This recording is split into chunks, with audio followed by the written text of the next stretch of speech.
राज ठाकरे मराठवाड्यात दौऱ्यावर होते, विदर्भात देखील त्यांनी दौरा केला. कशा प्रकारे बघता तुम्ही त्यांच्या या दौऱ्याकडे? मी फक्त त्यांना विनंती एवढीच करेल की भाजप नेहमी पक्षाचा वापर हा दुसऱ्या पक्षाची मतं कमी करण्यासाठी नाही तर विभाजन करण्यासाठी करते. तुमच्या पक्षाचा तसा वापर होऊ नये. तुम्ही संविधानावर आणि मराठी अस्मिता, महाराष्ट्र धर्मावर विश्वास ठेवणारे एक नेते आहात. त्यामुळे भाजप तुमचा फक्त वापर करून घेईल मतं खाण्यासाठी.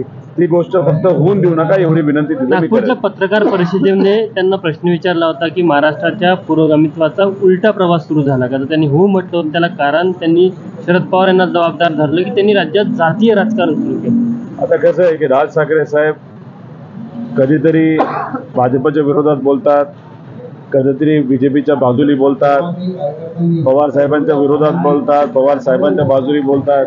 त्यामुळे त्यांची भूमिका ही नेहमी बदलत राहिलेली आहे आणि हीच भूमिका बदलत राहिल्यामुळे त्यांच्याकडे एकच आमदार आहे. एक महानगरपालिका नाशिकची होती, परत तिथं कुणीही त्यांचं निवडून आलं नाही. याच्यावरूनच कुठेतरी त्यांच्यावरची विश्वासार्हता ही कमी होत चालली आणि पवार साहेबांवर ते आज बोलत आहेत. पूर्वी ते मोदी साहेबांबद्दल बोलत होते. मग मोदी साहेबांबद्दल जे काही गोष्टी बोलल्यात त्या आत्ता उलट ते का बोलतात हाचाही प्रश्न आपल्याला तिथे करता येईल.